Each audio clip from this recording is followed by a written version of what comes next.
Not a ton has been going the way of the San Francisco 49ers this season, but ahead of a crucial game against the Kansas City Chiefs, one piece of news is music to the ears of the faithful. In today's video, we're talking about an internal solution to huge problem that we need to solve. If you're new here, I'm Nate, love talking the 49ers, and I would really appreciate if you would consider a like and sub on this video. It does make a difference for me, and I do very much appreciate it. Deebo Lenoir was outstanding against the Seattle Seahawks. I don't have to tell you that. You saw it. You felt it. And the data is showing that not only was he great last season, he is elite now. He's becoming elite. And just in time for a big rookie payday this upcoming offseason. Comment below, guys. No offense to Mooney.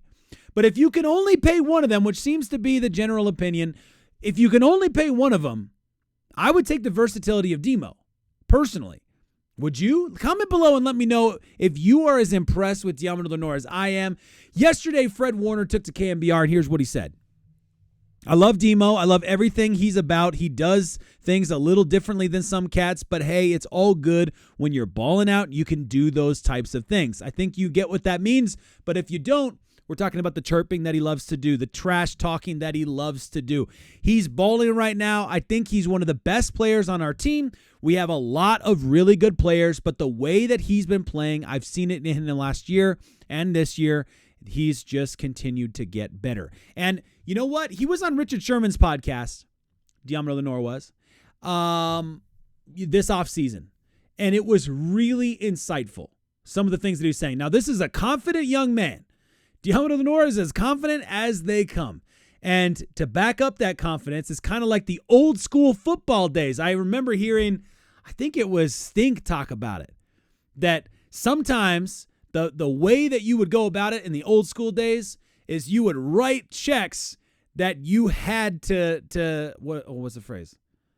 Write checks that you can't handle? Write checks that you can handle? Anyway, you write checks that are above what, you're currently rated as so that you have to perform in order to keep up with them, right? Now, here's the thing. The huge problem that I'm talking about, because I don't want to be weird here, and I don't want you to be confused about what I'm actually talking about here. The huge problem, of course, is that the San Francisco 49ers can't afford to pay everybody forever. And they're going to have to make some business decisions around key guys coming up this offseason who need to get paid. And there are some big names on that due for a paycheck list, right?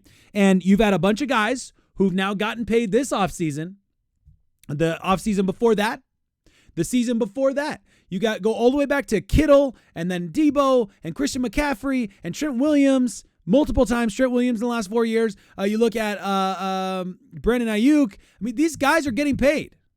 So, yeah, all the other guys on the team are going to be thinking, when it's my turn, it's my turn. I'm expecting to get paid. And the deal is the 49ers can do two things.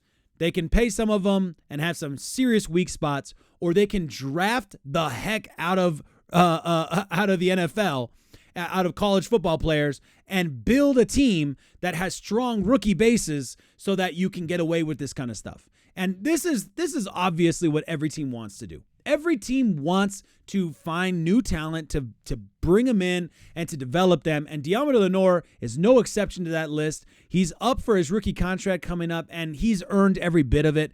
And I think because of his versatility and being able to play in the slot, being able to play in the corner, I think it just makes sense to pay that young man for the specialness that he brings to your team at both positions. Now, I do understand that there are some complications with that, and I've got some other stuff we got to get to here, but I do understand that there are some complications with that related to if you pay him and not your lockdown corner, what do you do for the lockdown corner position? And I understand, some of that argument that's out there, but we saw what a future could look like without Deebo Lenoir, and one of those young men, Renardo Green, is like as green gets. He's as fresh as it gets. He's freshman, coming in there trying to figure things out, and he's going to grow and he's going to get better. So I do think, obviously if you can keep both, you keep them both for sure. But I think, unfortunately, Charvarius Ward is probably the guy who's out right now. And why does that matter? It matters because You want this football team to continue to be competitive. And when you're looking at who you pay a guy that does this kind of thing when everything's up against him.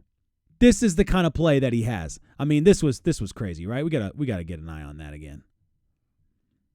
This was that play against Jackson Smith and Njigba, and oh my goodness. Could not have been played better by Diamador. Absolutely incredible. Great tweet, by the way, from Coach Yak. Diamador Lenoir allowed 2 touchdowns on 162 coverage snaps his rookie season. He's only allowed 3 touchdowns on 1,700 coverage snaps since then. Did you just hear that? Diamador Lenoir allowed 2 touchdowns on 162 coverage snaps his rookie season. He's only allowed 3 touchdowns on 1,705 coverage snaps since then. I love it. Absolutely. Great tweet, by the way. Now, there's a whole lot more, okay? And I look, again, I like Ward. I think he's having a down year right now. All right? So I'm not going to be as harsh on him as everybody else wants to be. We need to give him a little bit of credit, give him a little bit of respect, okay? But this great article from Rohan Chakravarti that I thought, really helps highlight how special Diamador Lenoir is. Just before kickoff, Charvarius Ward was ruled out after undergoing a pregame workout, San Francisco electing to rest his injured knee another week. The 49ers relied more on Diamador Lenoir, Isaac Yiadom, and rookie Renardo Green, who had a good collective performance limiting Seattle's passing attack with DK Metcalf catching just 3 passes on 11 targets in the loss. I think you need to, 49ers defense needs to say 4 passes, all right? Yeah, technically it was only 3, but that one that I think was caught over Green, that would have been a big, massive touchdown play, completely skews your stats because that one gets called back because of an illegal shift, right? So, yeah, fan of the, yes, technically it's 3, and Demo goes out there after the game and is making fun of DK for only having 3 catches and yada, yada, yada, but you know what? A couple of those got called back, and I think we need to, just from a humility point of view, we need to see the areas that we made mistakes, including the ones that got called back, because we need to fix those things. Just saying. Lenoir had a productive game against Seattle's top 3 receivers, allowing just 35 yards on 6 targets while recording a big pass breakup on Jackson Smith and Njigba in the end zone. When tasked with working against DK Metcalf, Lenoir allowed just 1 catch on the day. It's been a strong year for the 49ers cornerback, who chose to bet on himself and is currently in the final year of his rookie contract. Through the first 6 games of the season, Lenoir has broken up 4 passes and allowed a passer rating of just 75.0 while mainly operating in the slot for the 49ers. I think Demo, this is Coach Shanahan talking now, I think Demo is one of the best corners in the league. The 49ers have a major decision after the year, as both of their top cornerbacks, Lenoir and Charvarius Ward, are impending free agents, and it doesn't seem likely that both will return given the number of stars that San Francisco 49ers have already paid this year. Lenoir's versatility has always been a big part of his profile, but the cornerback has truly begun to ascend into one of the NFL's best cornerbacks in 2024, and the stats and the tape back that up, including, by the way, this post from PFF SF 49ers.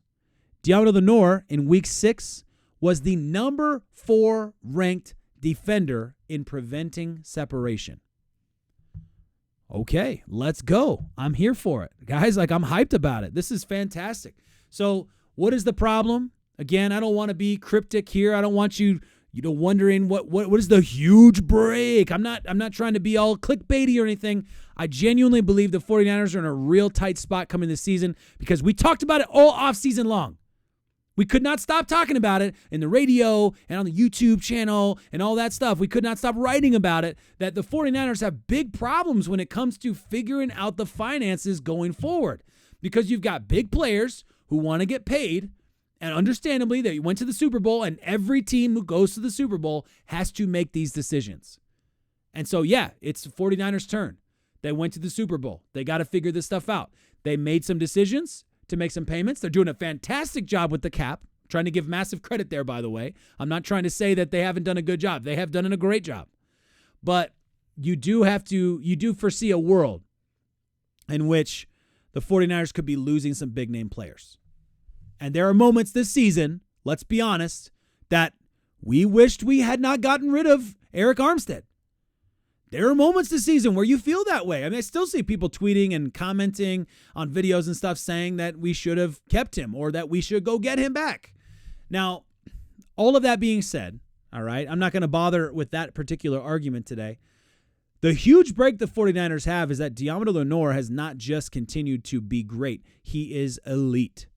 And he took a risk, and it's paying off big time for the 49ers. It's going to pay off big time for him as well because he's showing how incredible he is as a talent. It's hard. It's hard to be good at one of these two positions. But to be great at both is pretty special. And you know what? We have an elite talent in front of us right now who's playing the best football bar maybe Fred Warner. I mean, he's really playing amazing football right now on the defensive side of the ball. He has not had a bad game that I can recall. Let me know in the comments if I'm wrong on that, but I don't think he's had a single bad game. I'm sure he's missed a couple, but that happens to everybody. So that's part of being in the secondary. That's part of the gig. But I feel like he's had an incredible season. He's playing really, really well. I was fortunate enough to be at the Arizona Cardinals game when he had that pump block and return. He picked up the fumble, right? He picked up the punt block and returned it for a touchdown, and that was really special. That was cool. So, the guy is outstanding right now. He's as confident as they come. So I'm excited for the 49ers. I'm excited for this wonderful situation that's playing out, that if we do have to get rid of Charvarius Ward, which might have happened anyways, by the way, just to be clear, if we do have to get rid of Charvarius Ward, I'm excited that we at least are keeping an incredible talent on the roster. I think many teams would be jealous. Many teams are jealous of the players we have on our roster, including having both of these guys on the same field right now, continuing to develop in Lenoir. Let's go. I'm feeling hyped about it. I'm feeling optimistic about it. This game is going to be huge. I'm excited for the opportunity the 49ers have to not just bury the hatchet, a small hatchet, be it, all right? It's not going to make up for the Super Bowl loss, guys. It isn't. But if it gives you the confidence, hey, there is a winning formula out there, I can beat this team. If it gives the 49ers that kind of confidence, that kind of mentality, then should we face them in the Super Bowl again, you'll feel a lot better going into it knowing, hey, we have figured it out before, we can do it again. That's how I'm feeling about it. Let me know how you're feeling about it in the comments. I look forward to joining you there. As always, what a time to be alive.